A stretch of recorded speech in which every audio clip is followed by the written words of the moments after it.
Hello everyone, so this is Edmond Mindaros channel at sa video ito ay pag-uusapan natin at i-guide ko kayo on how to activate Maribang or popularly known as Cbangs as payment method on Shopee Video Ads.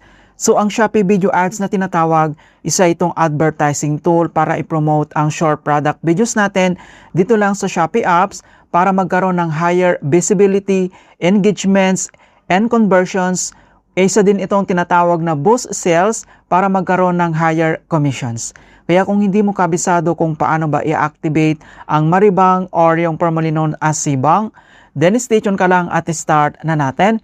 So ang next step ay kailangan mo lang mag-login or i-open mo lang dito ang yung Shopee app, i-click mo lang. Dito lang sa ating Shopee homepage, kailangan mo lang itap dito yung meta profile na makikita lang dito sa bottom right corner, i-click mo lang. At dito lang sa ating Shopee profile homepage, and kailangan mo lang mag-scroll down. And then, under lang dito sa more activities, itap mo lang dito yung affiliate program. At dito lang sa ating affiliate program settings, itap mo ulit dito yung account, dito lang sa bottom right corner. And then dito lang sa ating affiliate account settings, and kailangan mo lang iselect dito yung Shopee video profile. And then, madadirect agad tayo dito sa ating Shopee video profile. And kailangan mo ulit itap dito yung Creator Center. At dito lang sa ating Creator Center settings, so live video and top products, kailangan mo lang iselect dito yung video. At dito naman sa gitna, makikita mo dito yung Shopee Video Ads. So kailangan mo ulit itong itap. And madadirect agad tayo dito sa Shopee Video Ads. Ayan, so Video Ads Credit Balance. So since nakapag-top up na tayo dito, ilalagay ko sa description box kung paano ba mag-top up dito. And then, next step, so kung paano ba natin i-activate yung Maribang or Cbangs natin dito as payment method. Dito naman sa right corner, makikita mo dito yung top up, i-click mo lang. At dito naman sa top up, so sili ka lang dito kung magkano ba yung denominations na itatop up mo dito. Once nakapag-select ka na dito, at dito naman sa bottom right corner, makikita mo dito yung top up, i-click mo lang. And then check out. So shop name, so dito naman pwede kang gumamit dito ng voucher code kung mayroon ka. And then next, makikita mo dito yung payment options, i-click mo lang yan.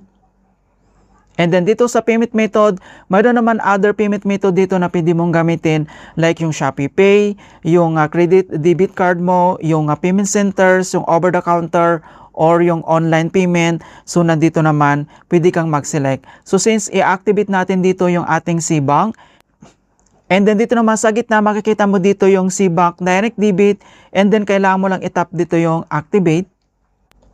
So Maribang, and then other details pwede mo naman basahin dito bago tayo mag-proceed. The next step, makikita mo dito yung open account on Shopee app or link existing account, itap mo lang ito. And another step, dito na tayo sa link with Maribang. Okay, so ito yung number natin dito sa ating Maribang, and then yung ating username dito lang sa ating Shopee account. So existing account. So dito naman mga kaibigan, magkaiba naman yung Shopee affiliate natin dito o yung Shopee account na nilik natin dito yung ating Maribang account. Iba naman dito sa Shopee Video Ads, so pwede natin i-link ulit dito. Okay, so link yung Maribang account to your seller balance. So other details, basahin mo naman ito bago tayo mag-proceed.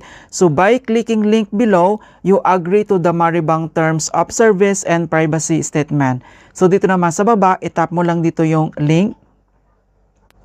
And then, verify your Maribang password. So please enter your Maribang password mga kaibigan. Kailangan mo lang i-enter dito yung Maribang password mo na account. And then fill out lang natin dito sa box. Enter lang natin.